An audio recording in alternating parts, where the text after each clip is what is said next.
You know, the Middle East never sleeps. It's crazy, you know it, because the President Donald Trump just published a statement saying, "No more Mr. Nice Guy." He accused Iran of committing a total violation of the ceasefire agreement by firing at ships in the strait. He also mentioned that United States representatives are traveling to Pakistan for negotiations and have warned Iran if no deal is reached, the United States military could target every single power plant and every single bridge in Iran. He also mentioned that the blockade is hurting Iran massively with about up to 500 million a day. After his tweet, Iran stated that they will not send a delegation to Pakistan and there will be no talks anymore with the United States. I assume they fear to get targeted by an airstrike, so it seems the war will continue very, very soon. The IDF also announced that it did pre-ceasefire strikes where it killed 150 plus terrorists in only 24 hours. Also,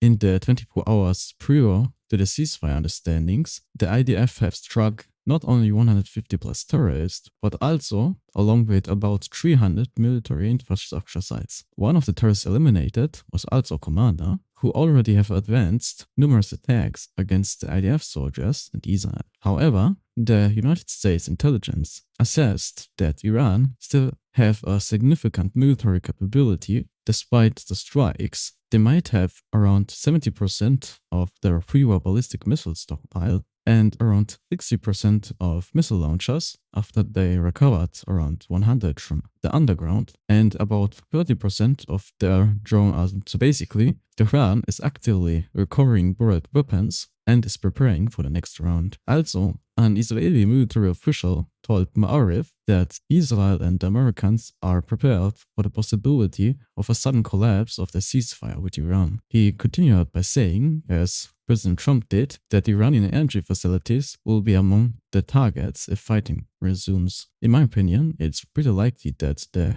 energy plants will be targeted, because if you can imagine that an Israeli official plus the President of the United States are saying both the same, it means they have discussed this topic beforehand and more or less already decided to do it. However, as always, I could be wrong, so we'll see what the upcoming days or weeks happen. The President Trump also made a statement about Israel by saying, whether people like Israel or not, they have proven to be a great ally of the United States of America. He further stated that Israel is courageous, bold, loyal, and smart, and unlike others that have shown their true colors in a moment of conflict and stress, Israel bites hard and knows how to win. Next up, we got confirmed that according to Bloomberg, on ship tracking data, 5 LNG carriers changed their course after heading to the strait, following Iran's warning to close it. Also, I want to show you something else, because a United States military expert who witnessed the terrorist tunnels stated that it is essential to dismantle the terrorist military structure despite the difficulty of the task, because they discovered something unbelievable. Along the border,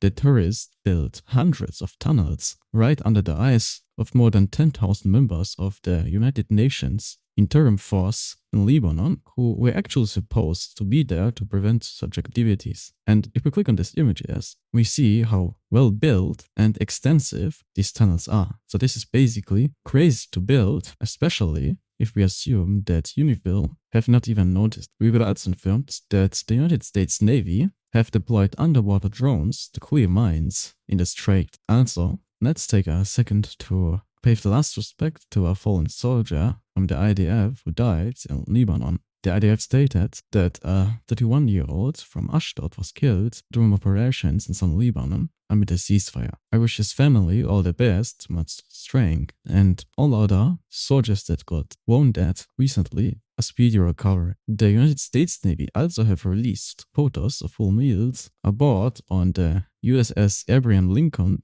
and USS Tripoli, pushing back on the viral claims of food shortages and poor conditions. I also remember what our insider said, not particular in this Iran war, but he was serving on a U-boat or a warship, and he mentioned that if the food is good, the mood is as well, so it's very important that they get a special delicious food, so their motivation stays high. The terrorist organization Lebanon, better said the secretary general, which is basically the boss of the organization, the chef, named Qassam, stated that they will stay on the battlefield until their last breath, never surrender. He also stated that they will capture enemy soldiers and that the northern Israel towns will never be safe. As always, we'll see what will happen. We got also confirmed that the United States President Donald Trump had a close security briefing with the Joint Chief Chairman Dan Kane and Defense Secretary Pete Hegseth. It was further stated that a United States intelligence source said operations are underway for a return to war with Iran if no diplomatic breakthrough is reached. This by the end of the weekend, while Israel is also preparing for renewed fighting in the coming days. Also, as mentioned, it's very difficult to distinguish fake and true posts from each other